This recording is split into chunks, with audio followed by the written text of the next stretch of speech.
Keep going. Awesome. Okay, well, we'll get started then. I'm going to actually start with our quick little intro to Repairing Schools, just to make sure everybody knows who we are and what we do. And then we'll launch the poll real quick. So let me just find my slides. Um, and we'll get into that. Okay.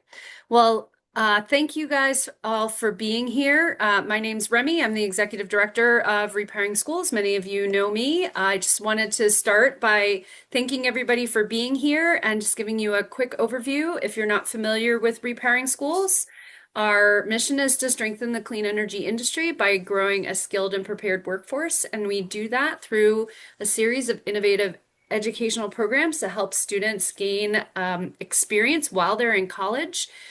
These programs include project-based funding for hands-on projects and research, conference experiences for college students to attend industry events, our Energy Academy, where we have these webinars and other short courses on relevant industry topics.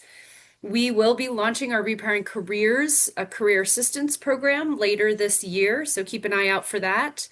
We have these networks of faculty and students, and we host monthly webinars to engage them and build community. We also are building a alumni and ambassadors program, and we have an awards program where we recognize the work of educators, students, and schools throughout the U.S. in renewable energy education. Through these educational programs, we have a diverse network of colleges and universities, some of which you'll see the logos on here, but we are reaching many of the states and have even reached beyond the states into some of the other countries. And we look forward to engaging with you all as we kick off this new program. But before we get into our program announcement, I wanted to just say thank you to all of our amazing sponsors. Of course, AES is co-hosting this webinar with us today, and we're very thankful for their partnership. And with that, I want to announce why we're all here today, which is to learn more about stakeholder and community engagement in preparation for our new seed funding opportunity for teams of students to receive $5,000 grants to engage in stakeholder and community engagement on or around their college campus. So we're all here for today, but don't forget, and I'll remind you again at the end of today to log in for our second in the webinar series, where you're going to dig deeper into stakeholder engagement and social impact best practices. And you can do that by scanning the QR code on the bottom. So with that, I am going to stop sharing. I'm going to launch our poll and turn it over to Holly. Uh, Great. Thank you, Remy. Well, it's nice to meet you, everyone. I'm Holly Kiefer. I'm with AES's Stakeholder Relations team. I'll just do a quick introduction while you guys fill out your poll. And, just want to welcome you to the Repowering Schools Energy Webinar 1. Tonight's session will be an introduction to stakeholder engagement and community engagement. And I think it'll just be really great for you all to get to hear from these different perspectives in the industry. AES is a developer, but I want to give you a chance to meet, a couple of our panelists who are all very distinguished in their own areas. And so I'll pass it over to our panelists to introduce themselves. If you could just introduce, your title and organization, and then in one sentence, share your key focus in renewables in the clean energy industry. So Sean, I don't know if you want to start us off. Hi, everyone. I'm Sean Rummery. I'm Senior Director of Programming at the Solar and Storage Industries Institute, and I might be blocked by a poll here. So let me go ahead and move that. Um, Sorry, just but sharing the results, but I'll close it in a minute. no, it's all good. Thanks, Remy. And my core focus, or I'll say my organization's core focus is on reducing barriers to solar deployment nationally, with a focus on reducing soft costs, which are the non-hardware costs that exist for many solar projects. I can jump in. Juan. Yeah, go. Sorry, Juan, jumped in front of you. Davy Wilson. I'm the co-lead of a project called the Siting Clean Collaborative. We're a nonprofit initiative that's been working on building up a ecosystem of nonprofit groups to work on local siting and permitting barriers, preventing clean energy projects from being built. We focus on wind, solar storage, and specifically utility scale versions of those. So we don't do a lot of work at a smaller scale, rooftop or distributed levels. But we're looking all across the country at a variety of ways to help get more projects approved by local governments. And my background before that was working with the industry. So I was with Apex Clean Energy, one of the companies in that space, for about 10 and a half years prior to working on this nonprofit work. Hello, everyone. My name is Juan Botero. I am Director of Research at the Siting Resource Center. We're a brand new nonprofit, just getting our feet under us, but our goal is to make the science relevant to siting and permitting decisions for large-scale renewables more accessible to the folks on the ground in not just the local communities, but the local governments as well. That need to make these decisions for these permitting decisions to deploy these technologies. So we're really working with that ecosystem that Davi alluded to. All these folks on the ground that are engaging these local governments and communities, and we're just trying to make it a little easier for them to be able to bring in concepts of ecology, of tax policy, of health and safety standards, all the questions that come up during siting and permitting decisions. Yeah, so I'll pause there. Great. Thank you all for being here. I do want to let you all know, those of you who are attending, that at the end of the panel discussion, we'll have time for like a Q&A. So if you have a question that you want asked, just drop it in the Zoom chat, and we'll organize those questions for the end. Now, so as we begin, I just want to introduce, AES as a developer of these large utility projects. We're working with these other industry organizations, and a lot of these industry organizations are working together to make sure that development is successful and make sure that the operating life of these projects, has positive outcomes for the communities that they're in. And a lot of that, goes back into the community engagement that's done throughout the project's development and then operation. So to kick things off, we'll start with a foundational question for all the panelists. In your role, what does community engagement mean to you, and why is it critical to the success of your work? Or how do you define community engagement? And I'll let Sean start. We'll just maybe keep doing that order. I don't know. Well, I might advocate that I don't always have to start. Maybe we'll rotate through. Davi gets to start the next one. So, as part of my intro, I should have included that my organization is currently the recipient of two large Department of Energy grants that we received under the Biden administration, focused on bringing stakeholders together to try to find a better path towards community engagement, with an eye towards creating better outcomes, not just for solar developers, not just for communities, but really everyone involved in the process. And in my mind, that's the only way that we're going to see broad success towards addressing climate goals, which for me is a primary motivating factor. And as I think about my experience and history in the industry, that is why I was here in the first place. And so as I think about addressing large-scale climate challenges, you need to bring people together. The industry isn't going to push this through. No government is going to be able to push this through. In the system of federalism we have in the United States, it is going to require stakeholders at multiple levels to work together to make this happen. That's why I think it's critical. I think the work that all of us are doing here is critical, and no one person can do it. And so you need to meet people where we are. You need to understand different viewpoints. You need to do a lot of listening. And that's why I think the engagement work we're doing is all critical. Great. Well, I'll try to add to that.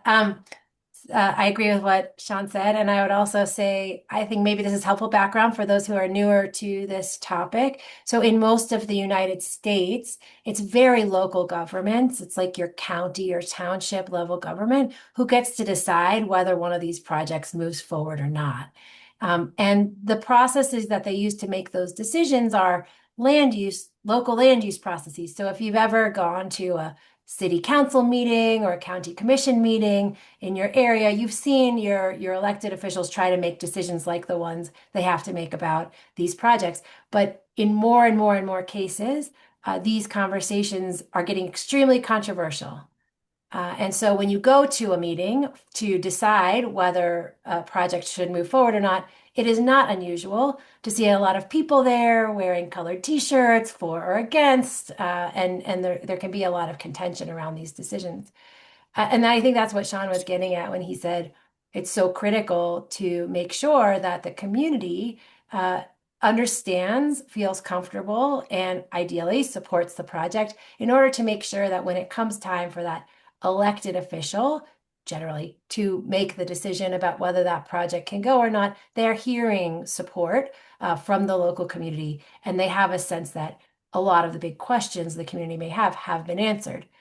So to me, community engagement means a couple of things. If you're a developer, I think community engagement means having done a really good job of being present, introducing yourself, introducing your company, demonstrating to the community that you deserve their trust, earning that trust over time, answering some of the key questions they likely have about your project, some of which may be really important, legitimate questions, and some of which may be attempting to catch you out in a lie or something like that. But in any case, the good community engagement for the company is being present and making sure you're available to provide good information, answer questions, and ideally collect good feedback from the community to inform your project.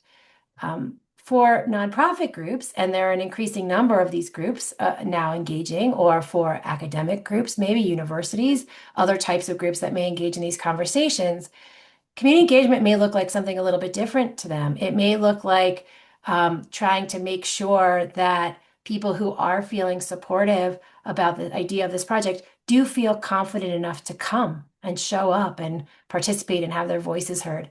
It may mean making sure that those people in the community can hear from a third party that they trust, who's not a for-profit entity trying to make money in their community, but maybe is an interest group focused on something they care about, like affordable energy prices or farming or conservation. And so community engagement, I think, depending on who exactly you are, what kind of group you represent, can look really different. But in all cases, it means understanding who's out in the community, understanding who might have questions, understanding who the decision makers are, and doing your best to, make sure that good information is available and folks are getting access to ask the questions that they have and inform the project as much as possible. Thank you. Thanks, Davi. Yeah, I will really reemphasize the trust dynamics that Davi alluded to. I think a common anecdote we hear is these permitting decisions really happen at the pace of trust. It's about building that trust and realizing that parachuting into a community, you're starting from scratch, and building that trust takes a lot of time, takes a lot of effort, and that's really where community engagement comes in. I'll maybe take us one step a little higher and talk about what it means for the industry as a whole. I think for wind, solar, battery storage, renewables in general, there is clearly, as Davi and Sean highlighted, a lack of social license to operate in these rural communities, especially. And so the community engagement work that each company is doing, that these nonprofits are doing, that the government, the local governments, the state agencies, that they're all doing, it all is in one way or another influencing that social license, that ability for this kind of development to be accepted and welcomed in communities. And so I'll just kind of encourage us to also think not just within a single community and engaging them, but the fact that all of this aggregates up to building a social license for the industry and actually allowing us to deploy the way we want to. Great. Thank you all. So now we'll move into more maybe direct specific questions for each of the panelists, focusing a little bit more on different aspects of stakeholder and community engagement. So Davi, I wanted to start with you and ask you about what engagement methods have you found to be most effective for different audiences, neighbors, landowners, local officials, tribal, indigenous leaders, the different range of folks that are in communities. Well, each one of those groups probably needs a different type of engagement. So I think one thing I would say is it's not unusual to start this work when you're thinking about how to set up a good community engagement program by trying to understand who's in your community, who needs to be represented, who needs to have their voice be a part of this conversation, and then make a plan for how you're going to get that, how you're going to make sure that those folks hear about you, can access you, understand what the process is, and ideally have an opportunity to contribute in a way that's going to work for them. Which these different groups, they're all kind of different in what they're going to expect there. So that's not an easy job to do. I think if you're a developer and you're really trying to figure out who might be supportive of your work, because like I said, a lot of these places are quite controversial. And when this issue becomes very controversial, and it becomes pretty important to very proactively go out and try to find the folks who might be your supporters locally, because when it gets controversial, it's actually pretty uncomfortable for people in many cases to stand up and advocate for a project. It's there's a real political cost to them. So, for example, if you could imagine, maybe you're really excited about, I don't know, some new business coming to your town, but if you know that there's a lot of people that are opposed to the idea of that business coming to town, you might feel a little intimidated standing up and speaking on its behalf. So that's not unusual. That's very common in a lot of these places. So a lot of the community engagement methods that work best, I think, for developers are strategies to be identifying folks who might be open to being supportive of your project, and then doing a lot of work to help cultivate those folks into people who are willing to come out and advocate. Sometimes that means building some community around them, making sure that they're not going to be all alone advocating for the project or the technology by themselves. And in other cases, it might mean doing a lot of work to try to respond to the legitimate concerns community members really have. Like they have, as Juan mentioned, there's a lot of questions, some of which are really sincere, and they just want to know the answer. So, to do good community engagement as a developer, it's really important that you have a good way to collect those questions from these diverse stakeholders, and then respond and make sure they can get the answers to that information through a channel that works for them. So that really can be different in each of these cases. For nonprofits, I think that how they do it might look a little bit different. Right now, there's a lot of new groups getting started to try to do engagement and organizing work in local communities, and some of them are very focused on a very specific constituency. So, for example, there are a couple of groups now that are formed up just to help get farmers to the table. They are agriculturally focused, they're made up of farmers, and they want to really reach farmers. So the strategies for engaging farmers that they might use might be really unique to that audience. Like they might show up at farm shows, they might join the FFA chapter, they might, attend the State Farm Bureau event or something like that, that would really help them get access to the types of people they want to be reaching. And so there's similar groups like that working with labor, so unions, working with veterans, that's a different channel. And also groups trying to organize the landowners themselves, the people who have signed leases for these projects. So all of these strategies can work. I think it's hard to define one engagement method that always works for different audiences. What's most important is to make sure you understand who your audiences are, and you do a really thoughtful job of trying to ask yourself, what's going to make it possible for this particular audience to participate, to have their questions answered, and to get engaged in the manner that they wish to. Thank you, Davi. That was so insightful. Okay, well, now we'll turn to Sean for his perspective on like adapting engagement practices. So Sean, How do you create inclusive engagement and practices that adapt to the local community or cultural context? I think in many ways it's an extension of what Davi just walked through. One of the things I want to emphasize on what she said is the rural communities in which most of this development is occurring are not a monolith, right? I think there's a tendency, certainly in the media, to kind of portray rural America as one thing, and it is just as variable as, every street corner in New York City, right? Like there is so much variance here. I've done a lot of kind of polling in my career, both like running the polls and reading a lot of them. And the purpose of polling is to try to like generalize around constituencies. And we've done polling in rural communities on this topic, and the variance is always astounding to me. And I think from a developer's perspective, and increasingly we're seeing the best practice here is that you need to be in the community long before you're looking to develop the project. You need to have folks in that community who understands how the community works, who know who the appropriate folks are in the community um, to get feedback from, to understand how you should approach it. Because regardless, you're going to come in as an outsider, right? And there needs to be a thoughtful process by which you understand what you're walking into before you walk into it, right?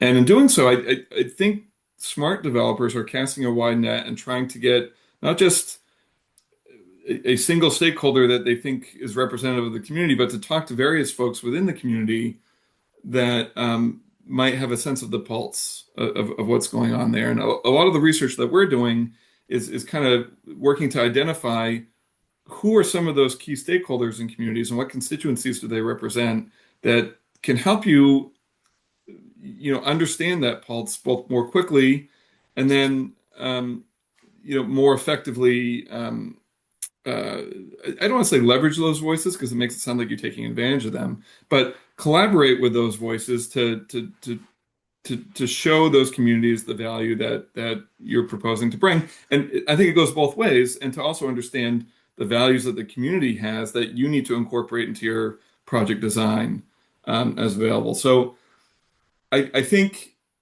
certainly the industry has become more thoughtful on approaching this recently. I think there's an entire energy justice movement that has helped push the industry and I think localities in this direction.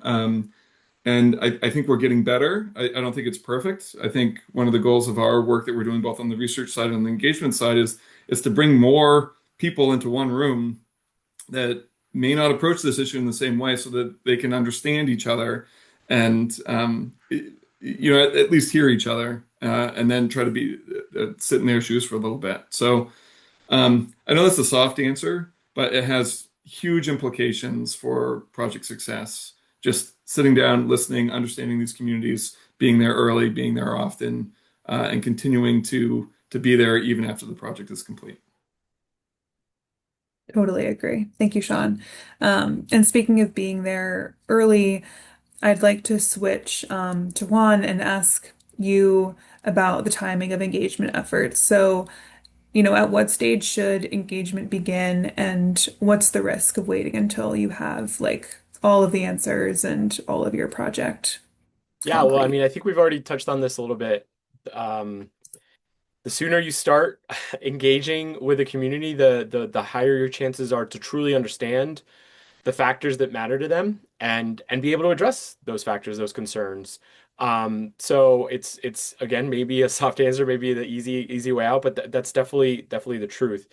In fact, a lot of what we've looked at more recently is exploring how we can encourage communities to proactively consider what renewable energy development in their backyards means to them, right? Even before there's a project proposed, because the reality that we all have to agree on is this is still a relatively new form of land use.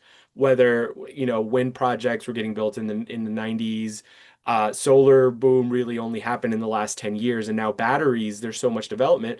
When you bring this technology to a community, more likely than not, it's new, it's scary, they're going to have a lot of questions about it, right? So the more that they can proactively think about, even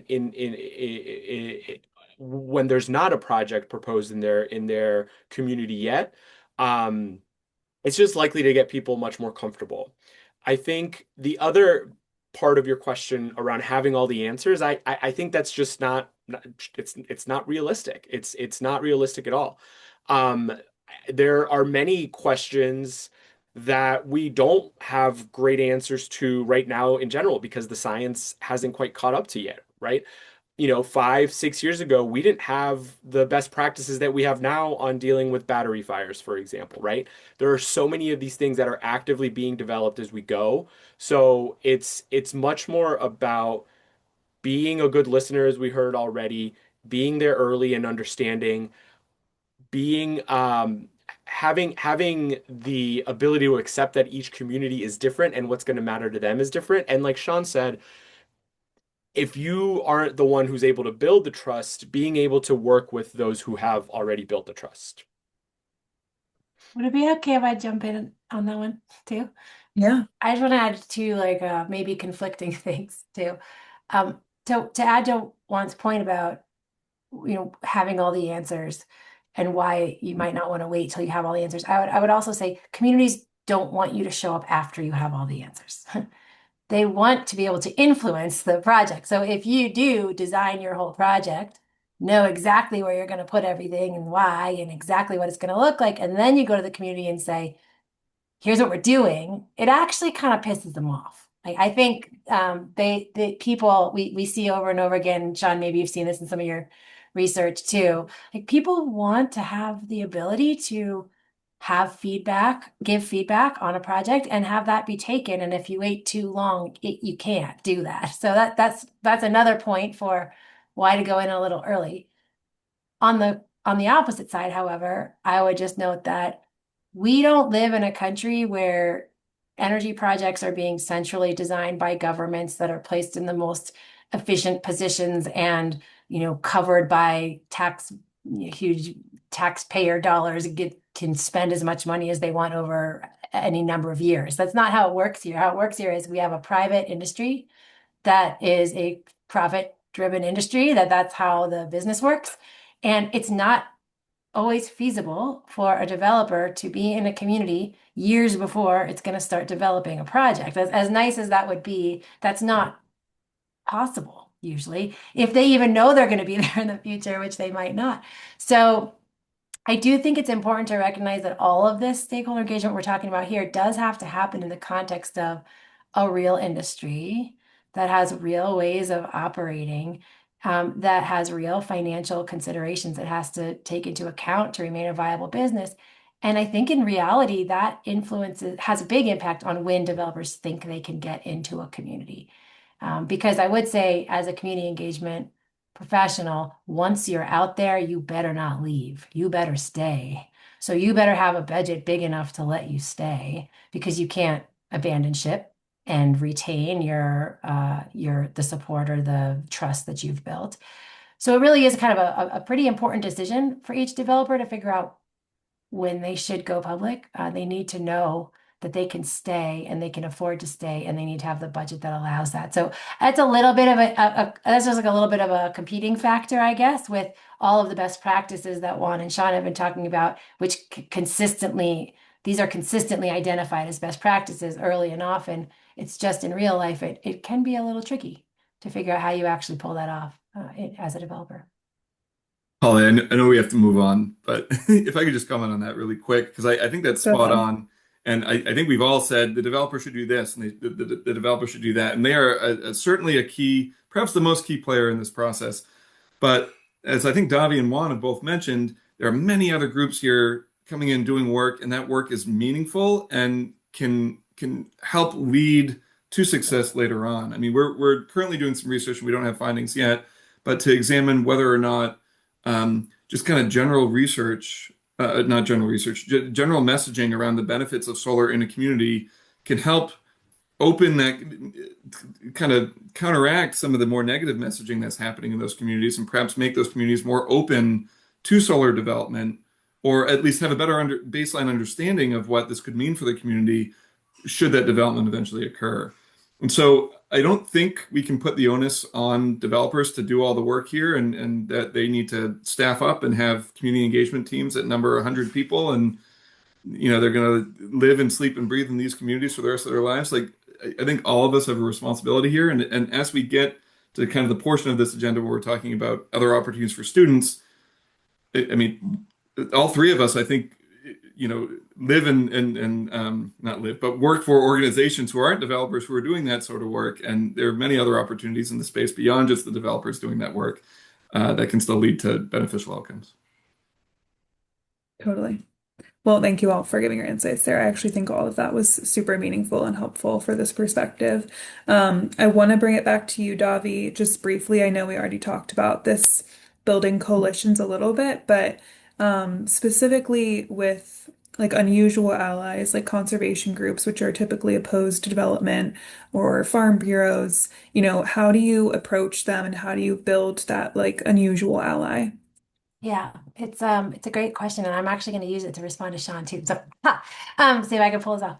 I think again, like we were saying with the audience question, it's a big part of it is understanding where people are coming from and what they care about. And one nice thing, I guess, about clean energy as something we might be trying to do community engagement around is that there sort of can be something for everyone. So all of these, types of groups you mentioned, groups like whether it's farm bureaus or chambers or labor or conservation groups, there is something about clean energy that most of those groups really like and really aligns with their interests. For example, chambers of commerce are very focused on building local economies, attracting new businesses, supporting local businesses.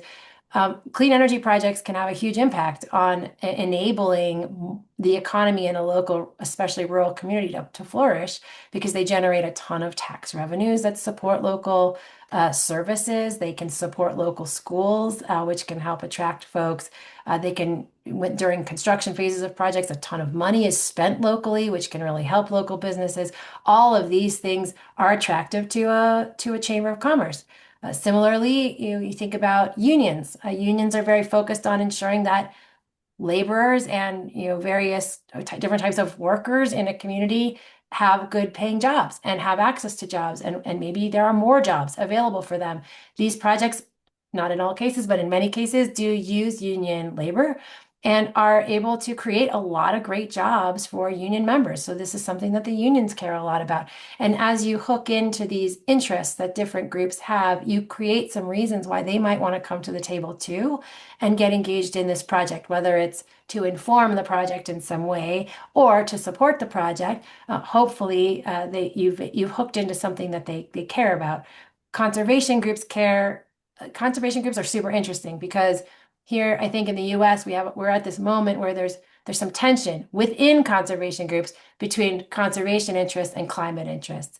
So in many of the larger ENGOs in the country, this is a debate that's playing out in real time within their walls, as they have some people that are concerned most about minimizing the impacts of climate change, and others who are concerned about conserving lands, conserving view sheds, preserving undeveloped areas. And so within conservation groups, there are often different perspectives, even inside the group. And there are different reasons they might choose to engage. But as I've watched this play out in a lot of these ENGOs, it does seem like the climate interests are taking some precedent in many cases, where the reason why a conservation group might engage is because they want to make sure it's the most responsibly developed project that it can be, while still enabling a clean energy project to get built, because they know that's going to help with climate goals. So each of these groups has different interests, and if you're really thoughtful and smart, you're able to think about how your project might connect to the interests that they have, and that's a really great way to bring new voices into the conversation, build coalitions between unusual allies. I remember a project we worked on in Virginia where we had the Bear Hunters and the Sierra Club both coming to advocate for the project, though they don't usually advocate for the same things in that community, but for this project, they could. So if you can find those magical things, that's really, really great. And I think, Sean, I just wanted to add to what you said about it's not just about what the developer does. And just note that all of those nonprofit groups that might engage, or academic groups, they also need funding.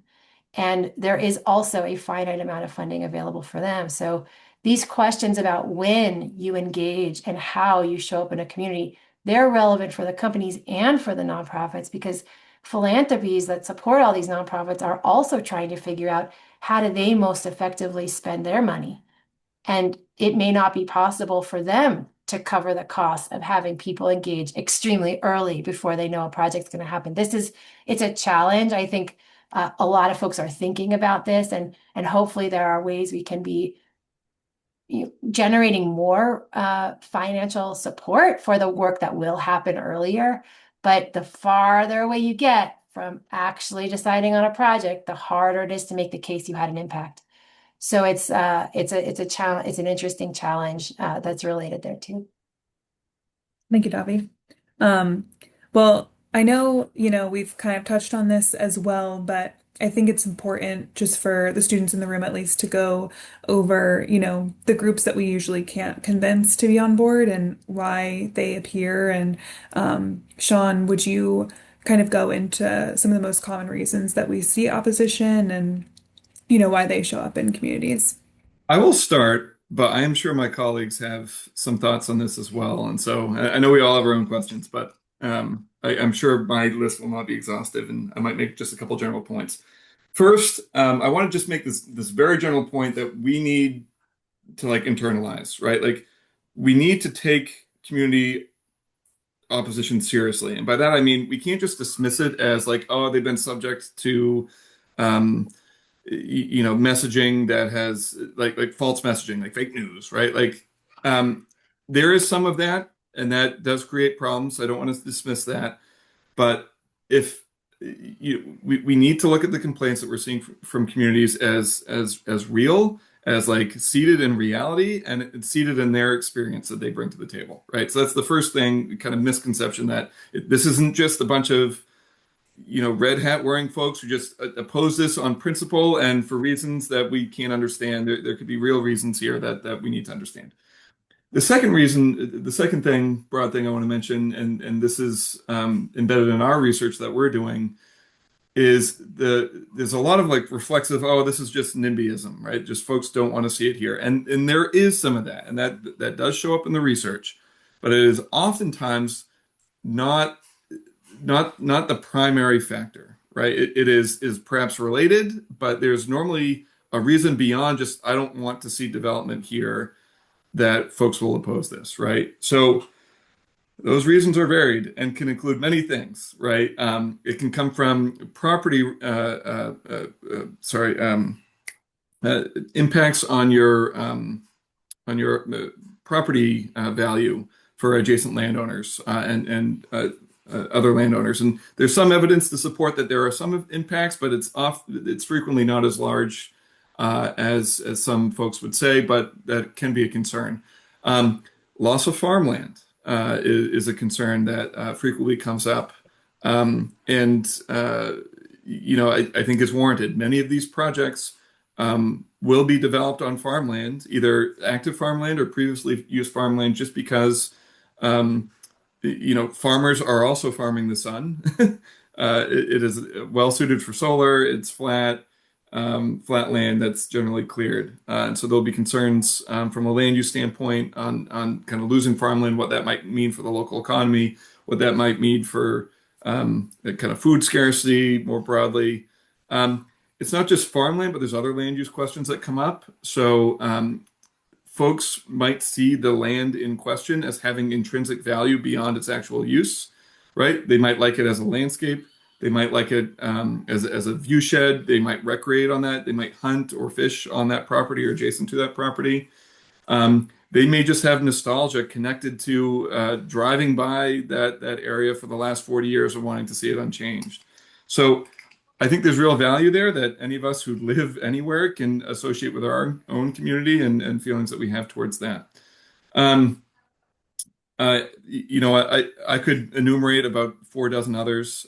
Let me let Juan and Davi jump in to see if they have any others that they want to add to that Yeah. list that I put together. No, first, just plus one on where you started there. I think more often than not, there's something that comes up during a community engagement effort that they voice as their concern, but the real concern is like a layer behind it, right?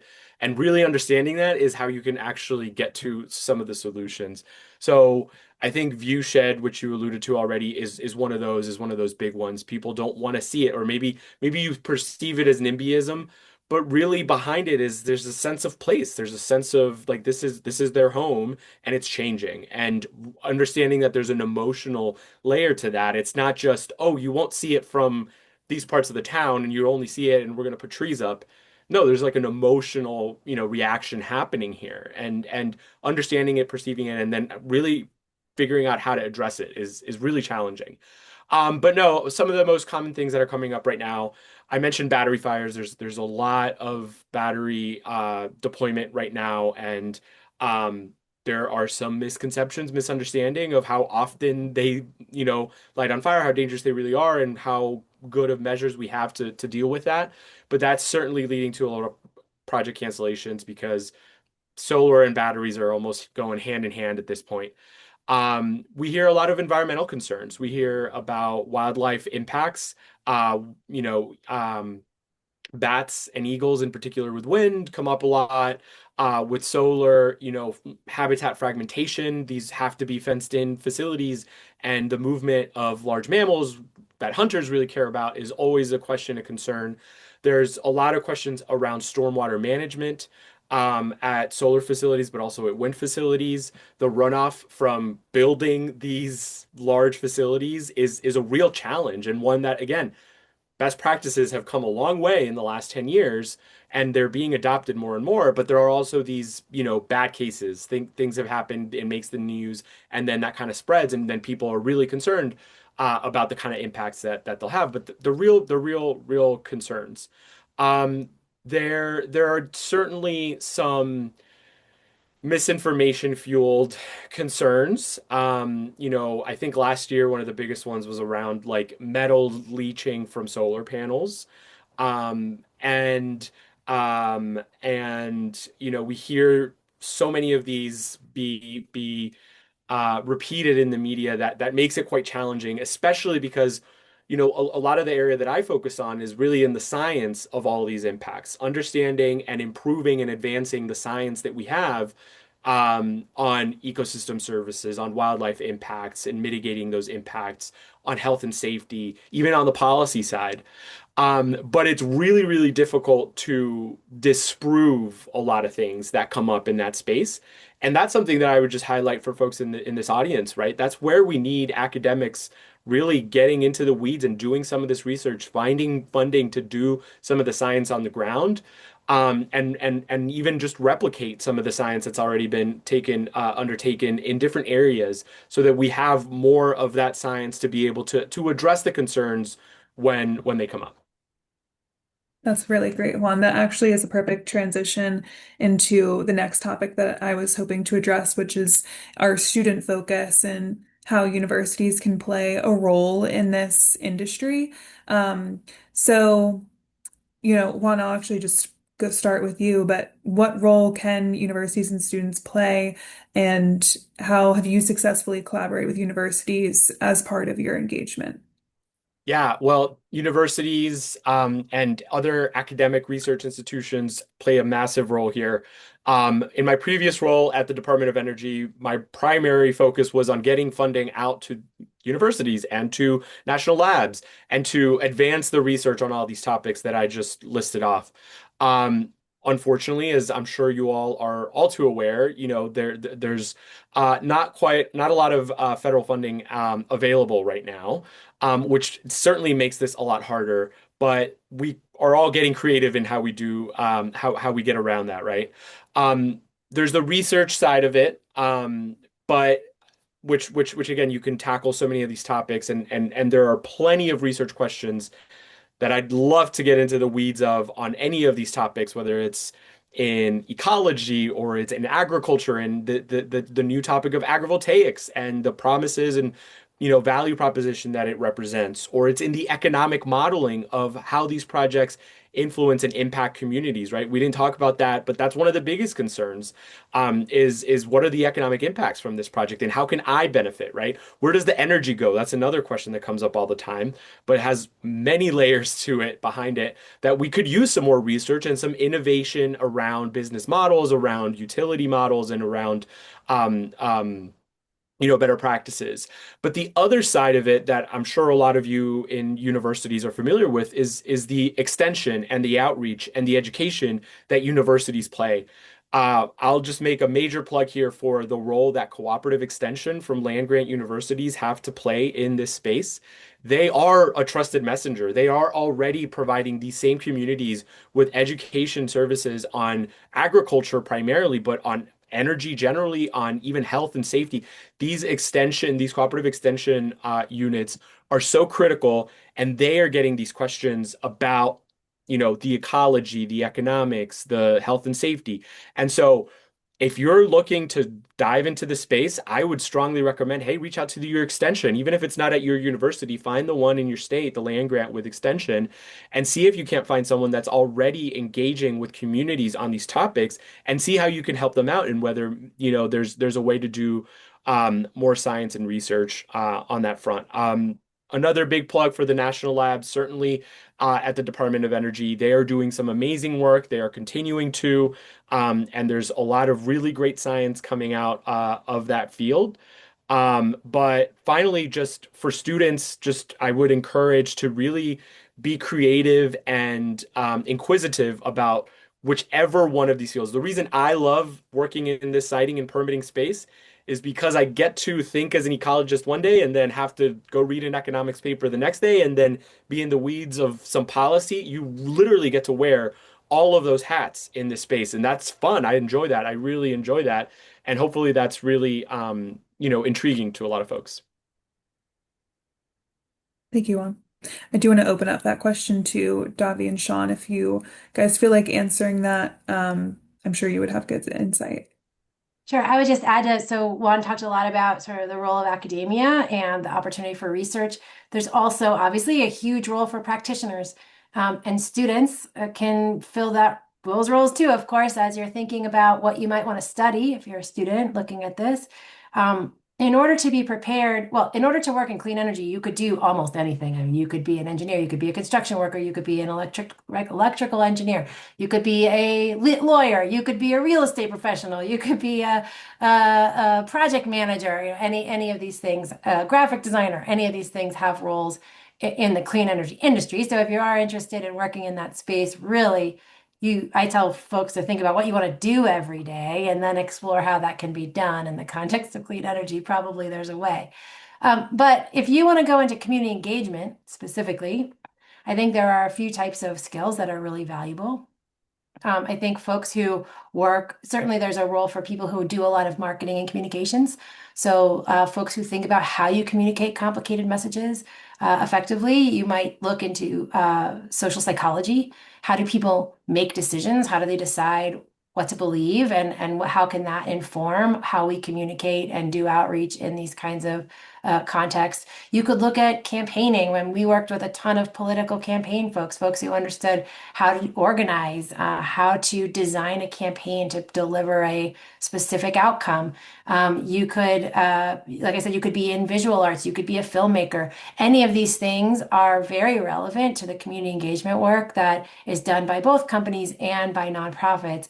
And so I think really, like if you felt that you wanted to work in clean energy, I think you could just think pretty hard about what you want your day-to-day to look like. Do you like working with people, or do you like sitting at a computer? Do you want to be out in country, or do you want to be in a city with the headquarters? If you know the answers to these kinds of questions, you'll be able to find a path within the clean energy space that I think could be really fulfilling. Thank you, Davi. And I'll just add one comment and kind of just focused on the interaction between kind of like what universities can do in this space. And for prior to my current role, I spent 15 years with the Solar Energy Industries Association, which is a large trade association in the space.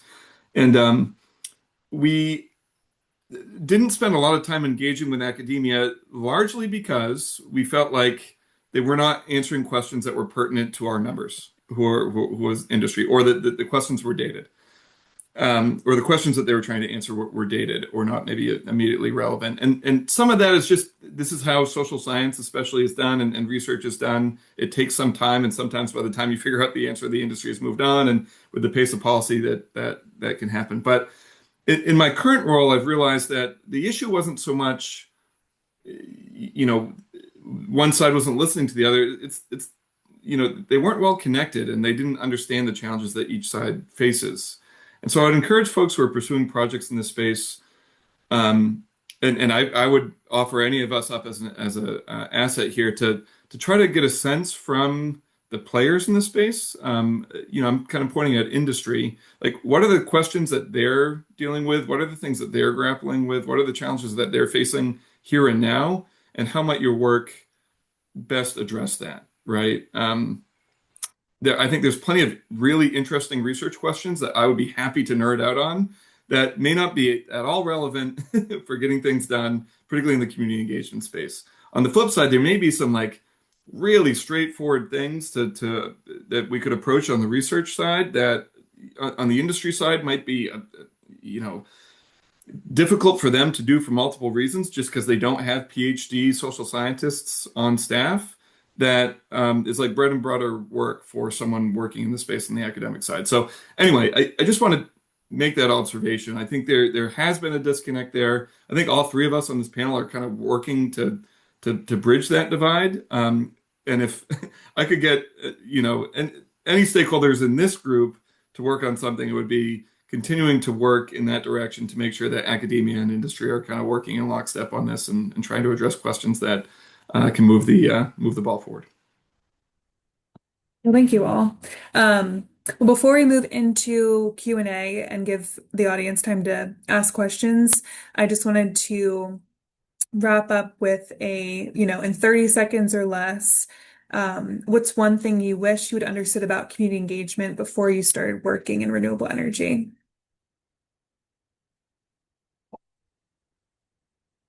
I think I'd say, ironically, when I got into the clean energy industry, it was because I thought I was going to a place where I wasn't going to have to convince people to do the right thing. And then lo and behold, found that that's exactly what I've spent the last decade doing. So I think what I learned was there's really important community engagement work to be done everywhere. Maybe I'll just say that. Thanks. Yeah, I think I'll just place an emphasis on relationships, being just at the beginning of all community engagement, at the core of it. And in order to build those relationships, it takes a lot of time and it takes good communication. You need to be a good communicator to be able to, you know, have a relationship, build a relationship with someone that maybe thinks and perceives the world differently than you. So I think the role of communications and building relationships would be one that I would really strongly emphasize. Thanks. Um, well, one thing I didn't understand, and this may add some levity, is the budget that many developers have for livestock investment in local communities, right? And I bring this up with a purpose to say, uh, like in the spirit of kind of meeting people where they are and understanding like what like investments and actions can actually resonate in communities, like. Um, it is really important to understand your community, understand the people you're working with, to listen, and then to take action behind that, right? And so, though I was shocked initially to hear that, like certain developers are budgeting to like make livestock purchases at local fairs, it made sense, and I think it reflects some smart thinking on their end. So I'll stop there. Guilty. Well, thank you all. Okay, I want to give time for the audience to ask any questions. We'll just pause here and see I don't think we got any in the chat, but if anyone wants to raise their hand or ask a live question, feel free now.